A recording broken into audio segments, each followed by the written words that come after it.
Hello, my name is Chad Staddon. I'm Professor of Resource Economics and Policy at the University of the West of England.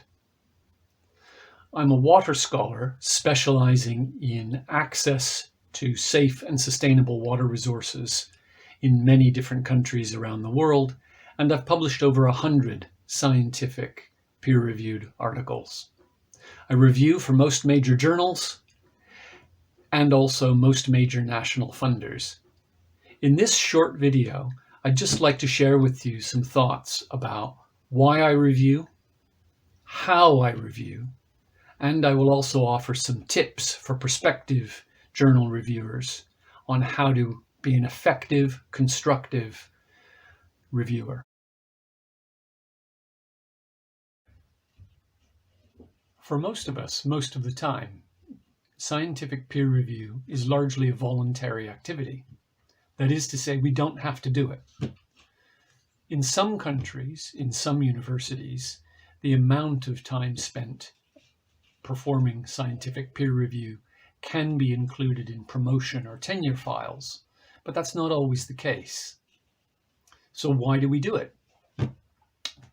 Speaking for myself, I can say that I like to peer review because it gives me an opportunity to see new and rising currents of research activity from scholars around the world before they're formally published. And that's quite exciting. It's also exciting to be able to have an opportunity to help sharpen and refine those new currents in research before they're formally published. Having said that, like many, I get up to a half dozen peer review requests each week, and I can't possibly satisfy them all. So how do I choose? Well, first, I have a rule whereby if I submit 2 articles in a given year, I know those 2 articles are likely to require the services of at least 6 peer reviewers, 3 reviewers per journal article. And so at a minimum, I'll try and deliver 6 peer reviews myself. You could call that a kind of a reciprocity principle. Beyond that, I tend to focus on those peer review requests that are closest to my areas of empirical, theoretical, and methodological interest. I probably decline 3/4 of all peer review requests that come my way.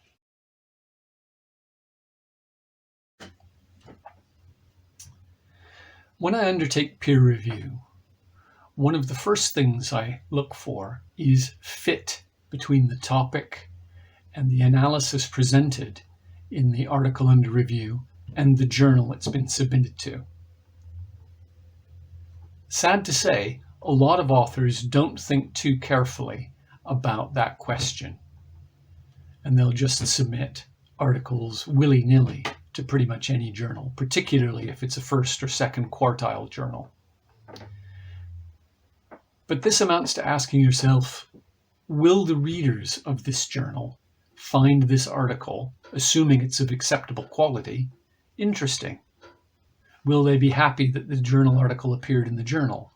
Will it be seen as satisfactory in terms of the editorial scope and ambition of the journal it's been submitted to? In order to do that, you need to look a little bit at any statement that the journal's editors have recently made about their editorial ambitions. So as a reviewer then, I reflect on those and ask myself, does this submitted article in some way fit within those stated ambitions or scope?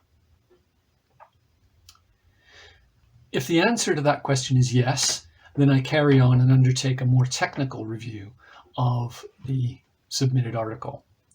First, I'll look at the narrative that's presented from problem statement through methodology, data collection, results, and discussion to check to see if the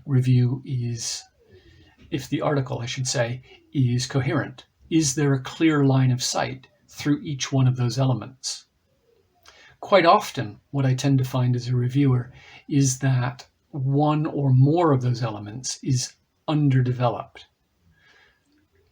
Often this is the methodology. Papers will sometimes say, this is my problem statement, this is why it's important, and then there'll be a very, very short section on how they collected data, maybe even only a paragraph long, and then data will be presented. Well, that's clearly insufficient.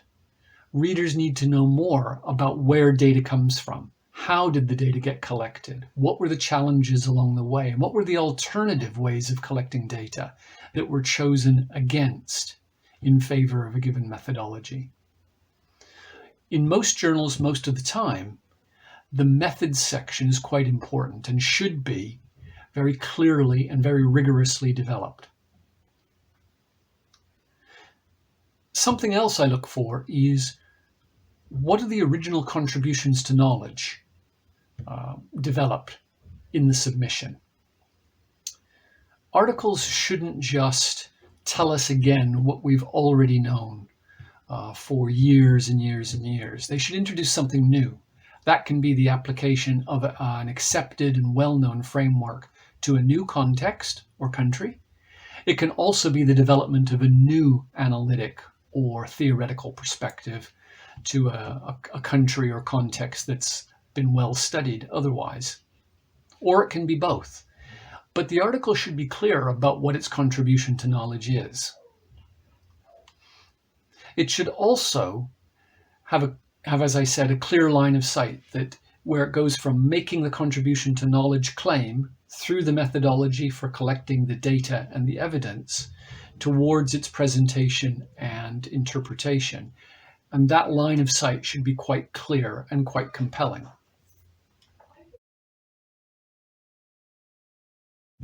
So I'd like to conclude this short video with a few tips and suggestions about how to efficiently and effectively undertake the responsibilities of peer review. First, reviewers need to understand that good reviewing takes time. I spend 1 to 2 hours on each and every review I undertake.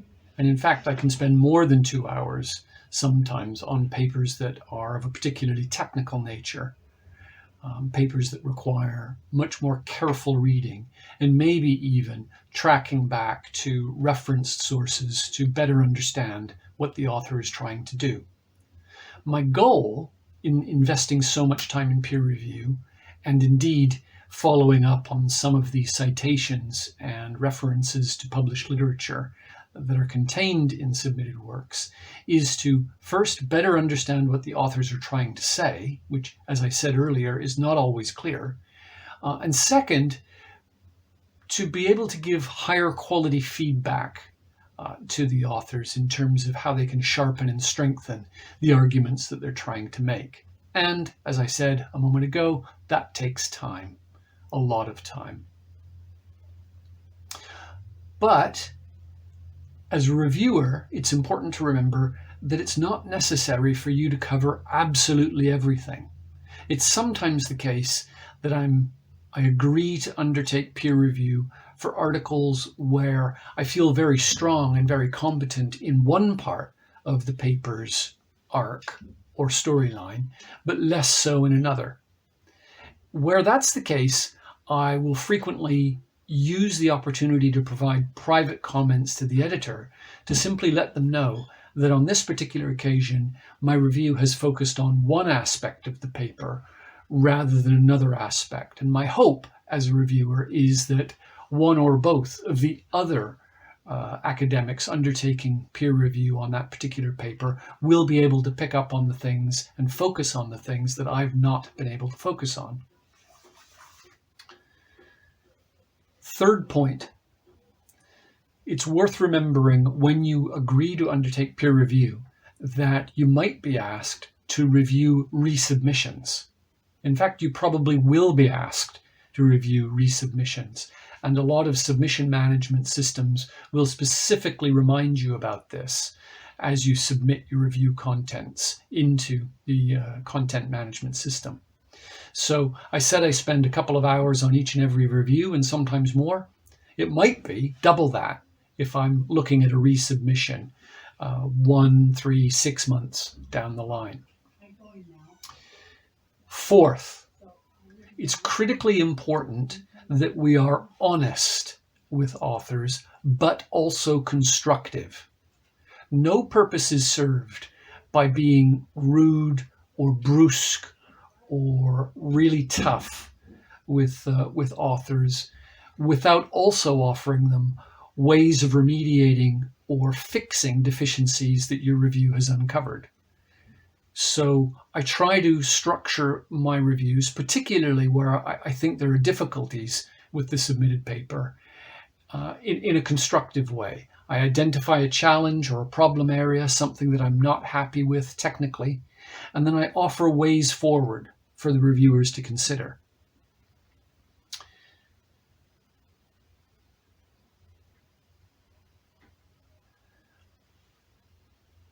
Fifth, for submissions that come from authors for whom English is not a first language, I try to offer constructive suggestions about how those English language grammar and style issues can be effectively remediated. I often suggest in such cases that authors consider using a third-party editorial service to help make sure that their text, their grammar, and their style will communicate effectively for an English language audience. I'm aware that some publishers for some journals do have a limited amount of resource for providing that kind of support. But be that as it may, I think the onus really is on the authors to do the best they can if they want to publish in an English language journal to ensure that the quality of technical English style and grammar is up to an appropriate professional standard.